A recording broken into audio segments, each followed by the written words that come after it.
ঈদের দিনে সবচেয়ে বেশি মজাদার, ইউনিক আর সহজ কোনো ডেজার্ট যদি আপনি বানাতে চান, অবশ্যই সেমাই দিয়ে এই ডেজার্টটা বানিয়ে নিবেন। সেমাইয়ের এই ডেজার্টটা দেখতে যতটা লোভনীয়, খেতেও অনেক অনেক বেশি মজার।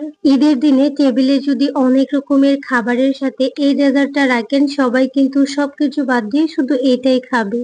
একটু বেশি করে বানিয়ে নিবেন আর ফ্রিজে নরমাল চেম্বারে রেখে দিবেন। অনায়াসে 4-5 দিন খেয়ে নিতে পারবেন। একদম সহজে কিন্তু আমি এই ডেজার্টটা বানাই আর সেভাবেই শেয়ার করছি। আসসালামু আলাইকুম everyone, welcome back to my channel.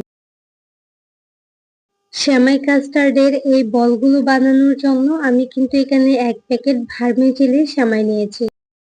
এই যে সেমাইয়ের প্যাকেটটা দেখতে পাচ্ছেন, এটা কিন্তু 200 গ্রাম। আমার পুরাটা লাগবে না, আমি অর্ধেকটা নিয়ে নিচ্ছি। আপনারা আপনাদের পরিমাণ মতো নিয়ে নেবেন। অর্ধেকটা দিয়ে কিন্তু বেশ অনেকগুলো এই সেমাইয়ের বল তৈরি করে নিয়েছি। অর্ধেকটা সেমাই কিন্তু আমি রেখে দিচ্ছি। আর এই সেমাইটাকে একদম গুঁড়া করে ভাঙবো না, একটু দেখিয়ে বুঝে নেবেন আমি ঠিক এরকম করে ভেঙে নিচ্ছি। এখন এটাকে একটা সাইডে রেখে দিব। এখানে কিছু ড্রাই ফ্রুটস আমি কেটে নিব। আর এগুলো আপনারা আপনাদের পছন্দ মতো যে কোনো বাদাম, খেজুর, কিশমিশ অ্যাড করতে পারেন। বাদামগুলোকে একটু টুকরা টুকরা করে নিচ্ছি। আপনারা চাইলে একদম মিহি কুচি করে নিতে পারেন, তবে আমার কাছে ঠিক এভাবেই ভালো লাগে। একটু কামড়ে যদি বাদামগুলা পড়ে, খেতে বেশ ভালোই লাগে। এই সবগুলোকে আগে কিন্তু আমি ধুয়ে পরিষ্কার করে নিয়েছি। খেজুরের বিচিটাকে ফেলে ঠিক এইভাবে একটু লম্বা আর চিকন করে কেটে নিচ্ছি। সবগুলা ড্রাই ফ্রুটস কিন্তু কেটে নিয়েছি আমার পছন্দ মতো। আর এখানে কিছু খেজুর আস্তা রেখেছি, এটা পরে কাজে লাগবে। আমি একটু দেখিয়ে দিব আপনাদেরকে। এখন যেটা করতে হবে, আমি এখানে কিছু কাঠবাদাম আগে থেকে ভিজিয়ে রেখেছিলাম। একটা ব্লেন্ডারে পানিটা সহ নিয়েছি, আমি আগেই ধুয়ে রেখেছিলাম। এখন আমি এর মধ্যে দিয়ে দিচ্ছি খেজুরগুলা, যেগুলো আমি আস্তা রেখেছিলাম। আর এটা দিয়ে কিছুটা গুঁড়া দুধ দিয়ে আমি এটাকে ব্লেন্ডার করে নিব। সাথে অল্প একটু পানি অ্যাড করব, যাতে খুব ভালোভাবে মিহি একটা পেস্ট হয়ে যায়। এখানে আমি পানি দিয়েছি, তবে আপনারা চাইলে পানির বদলে লিকুইড দুধও অ্যাড করতে পারেন। এটাকে আমি ব্লেন্ড করে নিয়েছি, এখন একটা সাইডে রেখে দিচ্ছি। একটা বাটিতে নিয়েছি 2 টেবিল চামচ কাস্টার্ড পাউডার। কাস্টার্ডের পরিবর্তে চাইলে এখানে কর্নফ্লাওয়ারও নিতে পারেন। সামান্য পানি দিয়ে খুব ভালোভাবে এটাকে মিশিয়ে একটা সাইডে রেখে দিব। আগে থেকে আমি সবগুলো কাজ রেডি করে নিয়েছি, এখন রান্না করে নিব। দ্রুত রান্নাটা হয়ে যাবে, কারণ এটা হতে একদমই সময় লাগে না। চুলায় একটা প্যান বসিয়ে দিয়েছি, তার মধ্যে দিয়ে দিচ্ছি 3 কাপ লিকুইড দুধ। এই দুধটা কিন্তু আগে থেকে জাল করে রাখি নাই, সরাসরি দিয়ে দিচ্ছি। এই দুধটাকে কিন্তু জাল করে ঘন করা দরকার নাই। 2-1টা বলক আসার পরে আগে থেকে যে বাদামটা আমি পেস্ট বানিয়ে রেখেছিলাম ওটা দিয়ে দিচ্ছি। বাদামটা দেওয়ার সাথে সাথে কিন্তু নাড়াচাড়া অফ করা যাবে না, কারণ বাদাম দিলে কিন্তু নিচে লেগে যেতে পারে। এই পর্যায়ে দেখেন আমি একদম অনবরত নেড়ে চেড়ে নিচ্ছি। একটু সময়ের জন্য কিন্তু এটা নাড়াচাড়া অফ করা যাবে না। বাদাম আর খেজুরের পেস্টটা দেওয়ার 2-3 মিনিট পর কিন্তু আমি এখানে আগে থেকে যে কর্নফ্লাওয়ারটা রেডি করে রেখেছিলাম ওটা দিয়ে দিব। দুধে কাস্টার্ডটা দেওয়ার আগে কিন্তু আবারও খুব ভালোভাবে এটাকে নেড়েচেড়ে মিশিয়ে নিতে হবে। তারপর অল্প অল্প করে দিতে থাকবো আর নেড়েচেড়ে মিশিয়ে নিতে থাকবো। কাস্টার্ড পাউডারটা দেওয়ার কিছুক্ষণের মধ্যেই দেখবেন এই মিশ্রণটা একদম ঘন টকটকে হয়ে যাচ্ছে। আমি যেহেতু এখানে খেজুর দিয়েছি, এক্সট্রা করে চিনি অথবা কনডেন্স মিল্ক অ্যাড করবো না। যদি আপনারা মিষ্টিটা বাড়িয়ে দিতে চান অবশ্যই দিতে পারেন, তবে সবাই চেষ্টা করবেন মিষ্টির পরিমাণটা যতটা পারেন কম খাওয়ার জন্য। মিষ্টি খাবারে অবশ্যই লবণটা দিতে হবে। স্বাদমতো লবণ দিয়ে খুব ভালোভাবে নেড়েচেড়ে মিশিয়ে নিচ্ছি। এই খিসাটার মধ্যে আমি কিন্তু কোনো রকম এসেন্স বা এলাচ গুঁড়া দিচ্ছি না, তবে আপনারা যদি পছন্দ করেন তাহলে দিতে পারেন।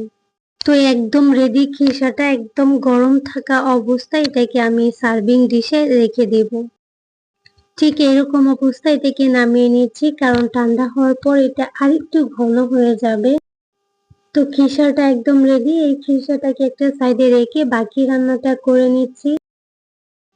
সেমাইয়ের বলগুলো বানানোর জন্য আমি চুলায় একটা প্যানে 2 টেবিল চামচ ঘি অ্যাড করেছি। অবশ্যই ঘিটা দেওয়ার চেষ্টা করবেন, এতে করে ফ্লেভারটা অনেক বেশি স্ট্রং সুন্দর আসবে, খেতেও ভালো লাগবে।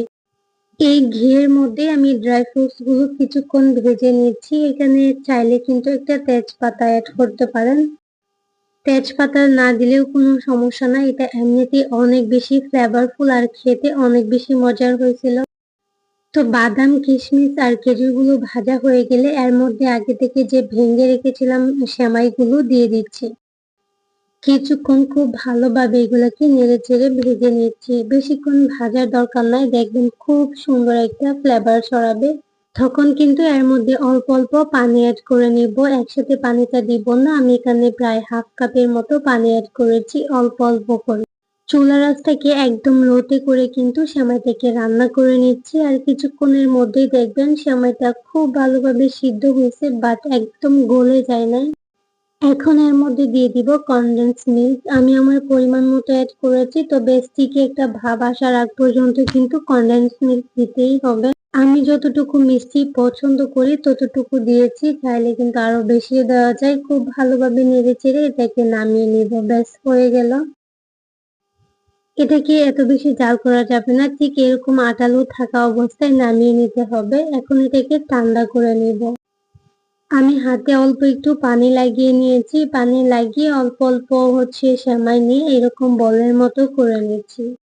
আর এদিকে দেখেন, আগে থেকে যে খিসাটা আমি সার্ভিং ডিশে রেখেছিলাম আর এটা একদম থকথকে ঘন হয়ে গেছে।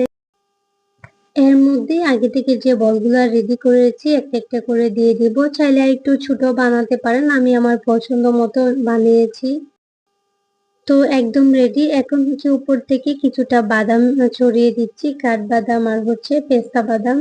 উপর থেকে কিছুটা বাদাম কিশমিশ ছড়িয়ে দিলে এটা দেখতে যেমন সুন্দর, খেতেও কিন্তু অনেক অনেক বেশি মজার হয়।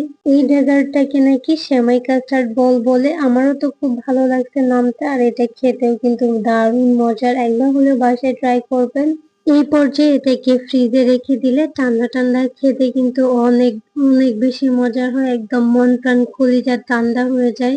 শুধু ঈদে না, যে কোনো সময় গরমে এই ডেজার্টটা বানিয়ে খেতে পারবেন, মন প্রাণ কলিজা একদম ঠান্ডা হয়ে যাবে। ঈদের জন্য একদম সহজ, ইউনিক আর ভীষণ মজাদার একটা ডেজার্ট শেয়ার করেছি, আশা করছি ভালো লেগেছে। যদি ভালো লেগে থাকে প্লিজ চ্যানেলটাকে সাবস্ক্রাইব করে পাশে থাকা বেল আইকনটা অন করে দিবেন। আর হ্যাঁ, যারা অলরেডি এই কাজটা করেছেন তাদেরকে অসংখ্য ধন্যবাদ। আর হ্যাঁ, এখন থেকে যারা যারা ভিডিওতে কমেন্টস এবং লাইক করবেন, ইউটিউব থেকে 2টা কমেন্টস নিয়ে আমি কিন্তু ভিডিওতে বলে দিব। ফেসবুক পেজ থেকে যদি ভিডিওটা দেখে থাকেন পেজটাকে ফলো করে দিতে ভুলবেন না। তাহলে আজকের রেসিপি পর্যন্তই। সবাই অনেক অনেক বেশি ভালো থাকবেন, সুস্থ থাকবেন, সবাই সবার জন্য দোয়া করবেন। আল্লাহ হাফেজ, আসসালামু আলাইকুম।